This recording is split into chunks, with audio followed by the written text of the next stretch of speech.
escenario principal, actividades de las áreas, pero que se ejecutan aquí, que no hay otra cosa salvo lo que pasa aquí. Hoy tenemos dos personajes increíbles y como hay una hora solo para cada uno, vamos a ir muy rápido. El primero de ellos es su séptima Campus Party. Se llama John Maddog, lo conocéis todos, os pido un aplauso muy fuerte.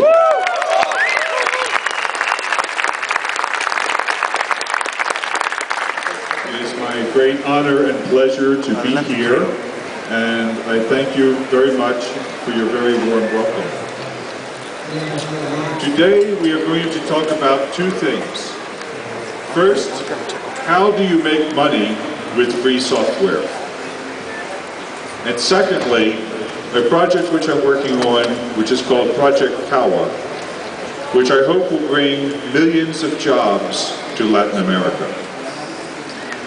For those of you who have taken a picture of you with me, I like that. That's very nice. If you could please send your pictures to maddog@li.org, that way I can have them, and I like that very much.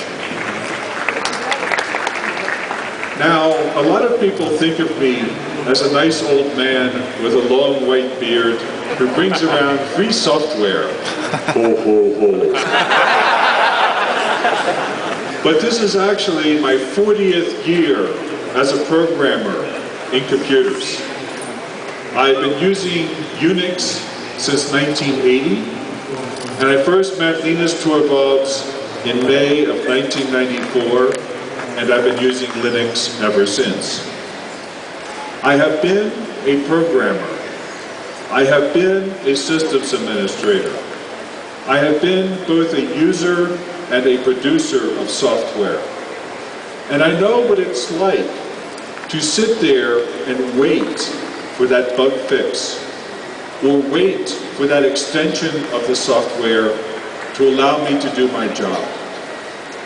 I also know what it's like to try and produce that bug fix or that piece of software to meet the needs of my customers. And this is one reason why I believe that free software is really the only way of producing software for the 21st century. Now, I'm going to tell you how to make money with free software. But there is no magic here. This is regular business. And for all of you who really like technology and who really like programming, I've got bad news. You're going to have to learn about business. And so this talk is going to be oriented towards business and how to make money with free software.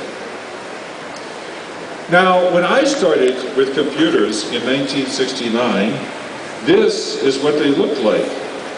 This person, oops, ooh, dear, that's not good.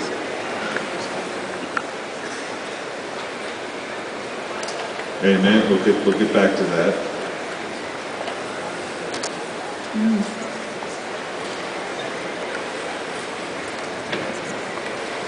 There we go. This person sitting in front of this console is an IBM 360. That machine cost 2.4 million US dollars, and it had about 64,000 bytes of main memory. At that time, we wrote all of our software as, in effect, free software. We would talk with the customer and say, what do you want the software to do?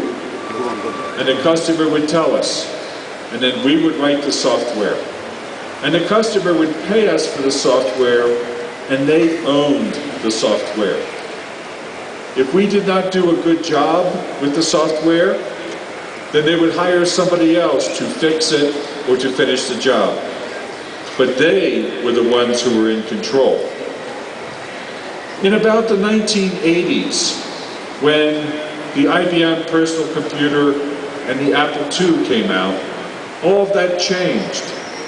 People said, well, mass produce software and lower the price of the software so that the average person can afford it.